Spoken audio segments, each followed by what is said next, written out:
আসসালামু আলাইকুম, স্বাগত জানাচ্ছি চ্যানেল আই সংবাদে। এখনকার সংবাদ আয়োজন নিয়ে আপনাদের সাথে আছি মেহরুন্নেসা তাহমিনা। বিস্তারিত সংবাদের শুরুতে জানিয়ে দিচ্ছি ফ্রেশ আটা ময়দা সুজি সংবাদ শিরোনামগুলো। জাকসুর সহ সভাপতি নির্বাচিত আব্দুর রশিদ জিতু ও সাধারণ সম্পাদক মাজহারুল ইসলাম, নানা ঘটনা ও দীর্ঘ অপেক্ষার পর ফল ঘোষণা। মানবজাতির স্বার্থে প্রাণীর নিরাপদ আবাসস্থল নিশ্চিতে তারেক রহমানের তাগিদ, ক্ষমতায় এলে প্রাণী সংরক্ষণ আইন সময় উপযোগী করার প্রতিশ্রুতি। এবং এশিয়া কাপে নিজেদের দ্বিতীয় ম্যাচে শ্রীলঙ্কার বিপক্ষে টস হেরে ব্যাটিংয়ে বাংলাদেশ, শুরুতেই 3 উইকেট হারিয়ে বিপর্যয়ে টাইগাররা।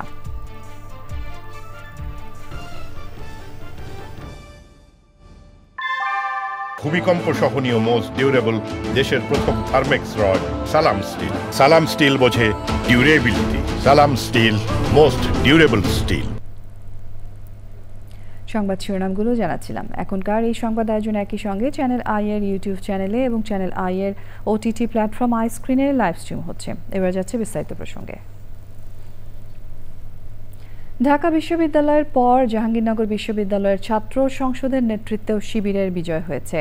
জাকসু নির্বাচনে 25 পদের 20টিতেই জয় পেয়েছেন শিবির সমর্থিত প্যানেলের প্রার্থীরা। স্বতন্ত্র প্যানেল থেকে ভিপি পদে জয় পেয়েছেন আব্দুর রশিদ জিতু। লুৎফুর রহমান সোহাগের রিপোর্ট। শিক্ষার্থী প্রতিনিধি বেছে নিতে জাহাঙ্গীরনগর বিশ্ববিদ্যালয়ের 8000 শিক্ষার্থী বৃহস্পতিবার ব্যালট পেপারে নিজেদের রায় দেন। নির্বাচন শান্তিপূর্ণ হলেও নানা অভিযোগ তুলে ভোট বর্জন করেন 5টি প্যানেলের প্রার্থীরা। ভোট গণনায় দেখা যায় চরম অব্যবস্থাপনা। হাতে হাতে ফল গুনতে লেগে যায় 2 দিন। এর মধ্যে নির্বাচনী দায়িত্বে থাকা একজন শিক্ষক মারা যান। ফল ব্যবস্থাপনার দায়িত্ব থেকে সরে যান 5 নির্বাচন কমিশনার ও কর্মকর্তা।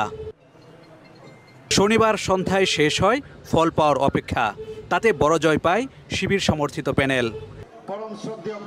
বিজয়ী প্রার্থীরা বলছেন, শিক্ষার্থীদের প্রত্যাশা পূরণে নিজেদের প্রতিশ্রুতি বাস্তবায়ন করবেন তারা। লুৎফুর রহমান সোহাগ, চ্যানেল আই, জাহাঙ্গীরনগর বিশ্ববিদ্যালয়। দীর্ঘ 48 ঘণ্টা ভোট গণনার পর জাকসু নির্বাচনের ফলাফল ঘোষণা করেছে জাকসু নির্বাচন কমিশন।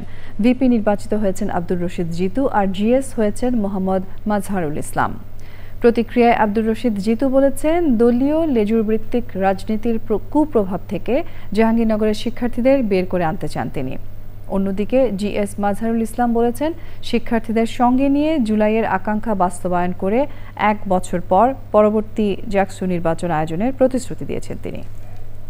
চেষ্টা করেছি শিক্ষার্থীদের কাছাকাছি যাওয়ার, আমরা চেষ্টা করছি শিক্ষার্থীদের সমস্যাগুলো ফাইন্ড আউট করার, আমরা তাদের পাশে দাঁড়ানোর চেষ্টা করেছি, আমরা তাদেরকে বিভিন্নভাবে সহায়তা করার চেষ্টা করেছি। আমরা ছাত্র সংগঠনের দায়বদ্ধতার জায়গা থেকে বিভিন্ন সময় ন্যায্য অধিকার আদায়ে তাদের কণ্ঠে কণ্ঠ মিলিয়েছি।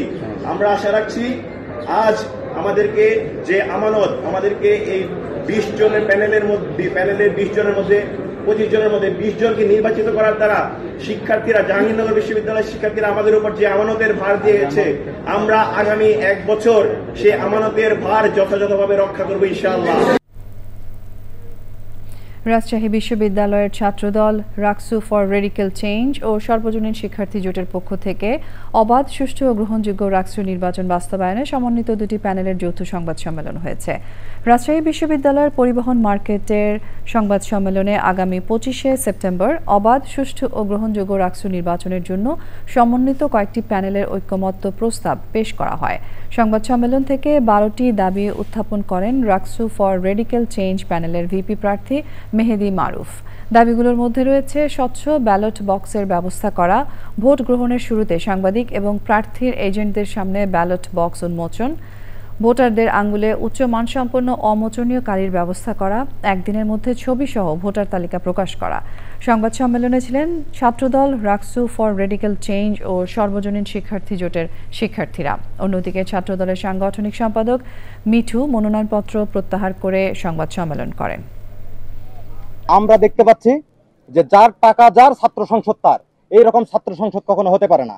আমরা এখান থেকে বলে দিতে চাই, আমাদের শিক্ষার্থী বন্ধুরা যেই শিক্ষার্থীকে পছন্দ করবে, যেই প্রতিনিধিকে পছন্দ করবে, তাকে ওই রাকসু ভবনে প্রেরণ করবে।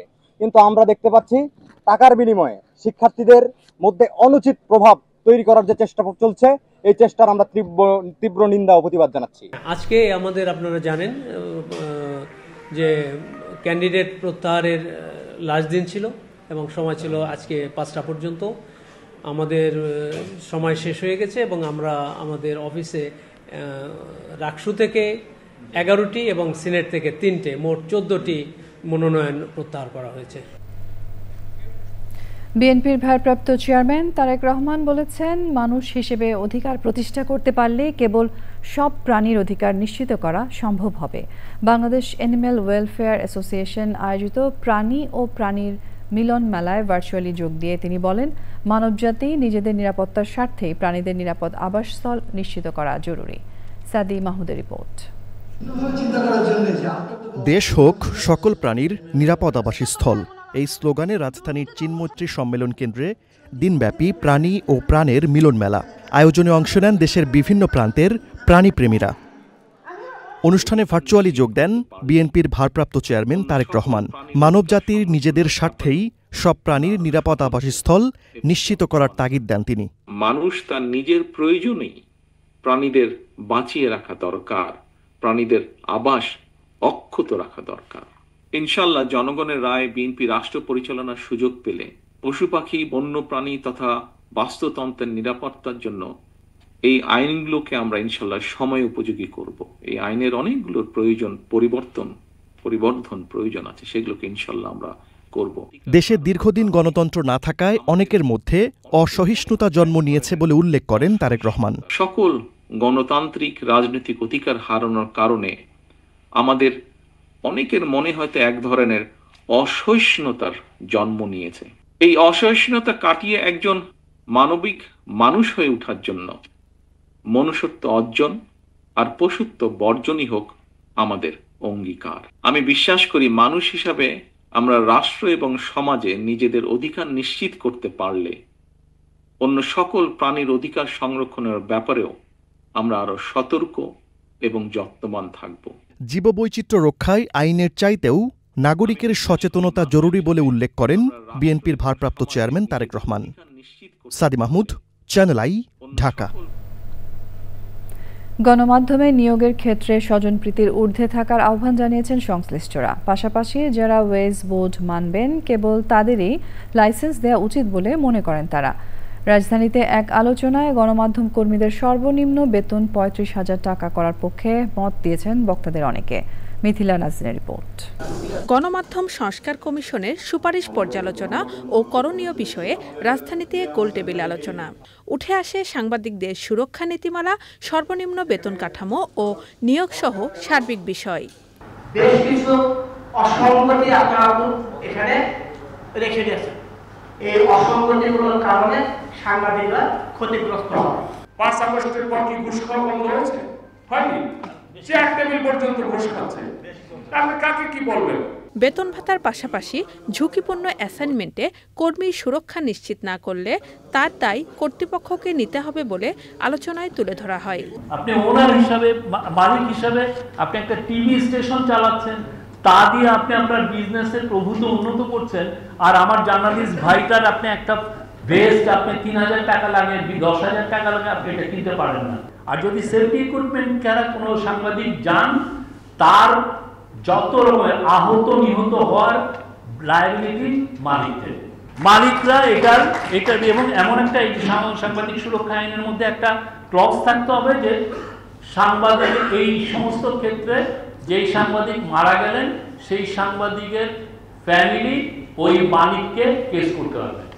গোলটেবিল আলোচনায় সংস্কার যেন প্রকৃতপক্ষেই কর্মী বান্ধব হয় সে ব্যাপারে একমত পোষণ করেন সবাই।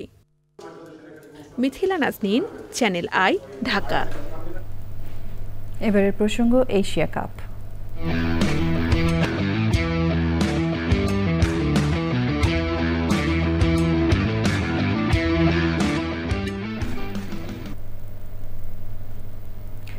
এশিয়া কাপে নিজেদের দ্বিতীয় ম্যাচে শ্রীলঙ্কার বিপক্ষে টস হেরে ব্যাট করছে বাংলাদেশ। হংকং ম্যাচের একাদশ থেকে একটি পরিবর্তন এনেছে লিটন দাসের দল। তাসকিন আহমেদের জায়গায় ফিরেছেন শরীফুল ইসলাম। ব্যাটিংয়ে নেমে সুবিধা করতে পারেনি টাইগার ব্যাটাররা। দলীয় রানের খাতা খোলার আগেই দুই ওপেনারের উইকেট হারিয়েছে বাংলাদেশ।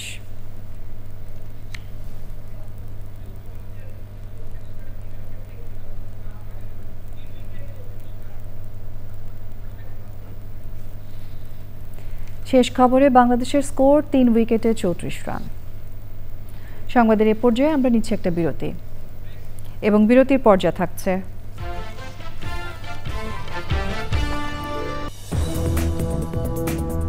স্বাগত জানাচ্ছি আরও একবার চ্যানেল আই সংবাদে। বাংলাদেশ সিভিল সার্ভিসের ৪৫তম প্রতিষ্ঠা বার্ষিকীর আলোচনায় বক্তারা বলেছেন, গণঅভ্যুত্থানের পরও দেশের মানুষের আকাঙ্ক্ষা পূরণ হয়নি, দূর হয়নি বৈষম্য। আন্তঃক্যাডার বৈষম্য নিরসন পরিষদ আয়োজিত আলোচনায় তারা আরও বলেন, জ্ঞানের অভাবে গণঅভ্যুত্থানের স্বপ্ন পূরণ হয়নি, স্বচ্ছতার অভাবে দুর্নীতি ও অপচয় হচ্ছে। প্রশাসনকে দুর্নীতি ও ঘুষ মুক্ত করার তাগিদ দেন বক্তারা। আমলাতন্ত্রের খারাপ দিক ভালো দিককে নষ্ট করে দিচ্ছে বলেও মন্তব্য করেন তারা। আলোচনায় প্রধান অতিথি ছিলেন বিএনপি চেয়ারপারসনের উপদেষ্টা সৈয়দ মোয়াজ্জেম হোসেন আলাল। বক্তব্য দেন গণ অধিকার পরিষদের সাধারণ সম্পাদক রাশেদ খান, সংবিধান সংস্কার কমিশনের সদস্য ফিরোজ আহমেদ, জাহাঙ্গীরনগর বিশ্ববিদ্যালয়ের ইতিহাস বিভাগের অধ্যাপক ডক্টর মোহাম্মদ গোলাম রব্বানী ও অন্যরা। আমিন জুয়েলার্স আন্তর্জাতিক সংবাদ।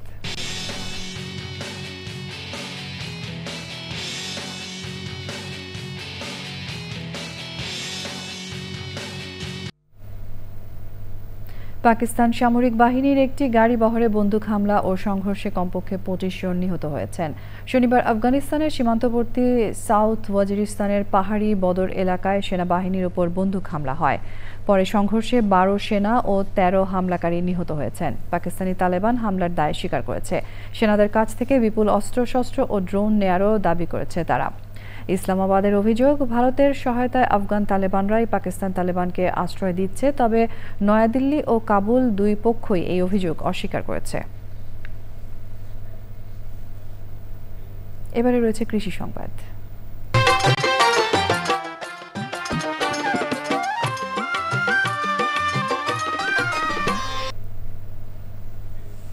বাগেরহাট জেলার ফকিরহাটে ব্যক্তি উদ্যোগে চাষাবাদ করে সফল হয়েছেন এক কৃষক। কচুর লতি ও ঘেরের আইলে সবজি চাষ করে বছরে আয় করছেন প্রায় ৩ লাখ টাকা।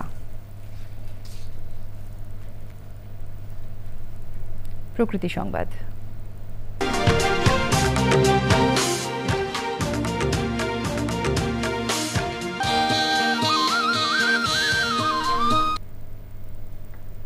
গাজীপুর সদর উপজেলার পিরুজালি ময়তাপাড়া থেকে বিপন্ন প্রজাতির অজগর উদ্ধার করেছে বন বিভাগ।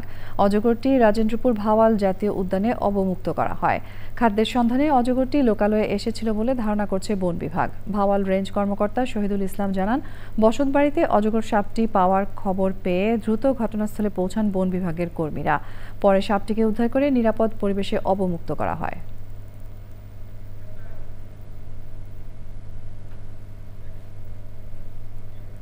এবারে রয়েছে এক্সিম ব্যাংক বাণিজ্য সংবাদ।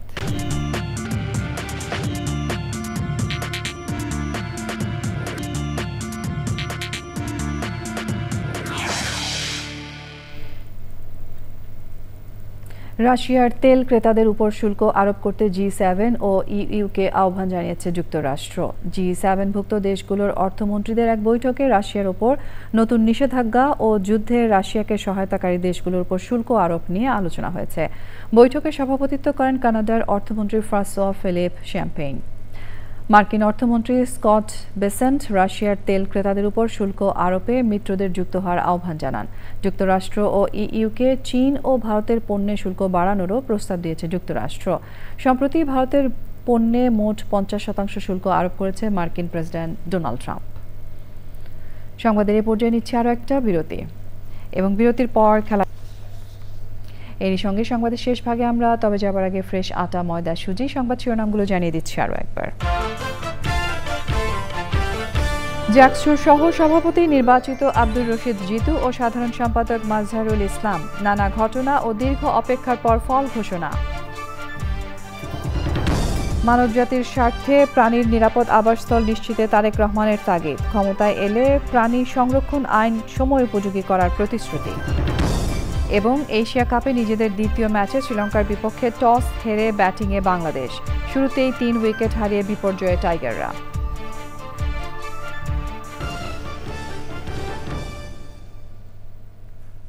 প্রিয় দর্শক, চ্যানেল আইয়ের সর্বশেষ সংবাদ জানতে ভিজিট করুন channelionline.com এ। যুক্ত থাকুন আমাদের সোশ্যাল মিডিয়া প্ল্যাটফর্মগুলোর সাথে। এই সঙ্গে শেষ করছি এখনকার সংবাদ আয়োজন। ধন্যবাদ এতক্ষণ সঙ্গে থাকার জন্য।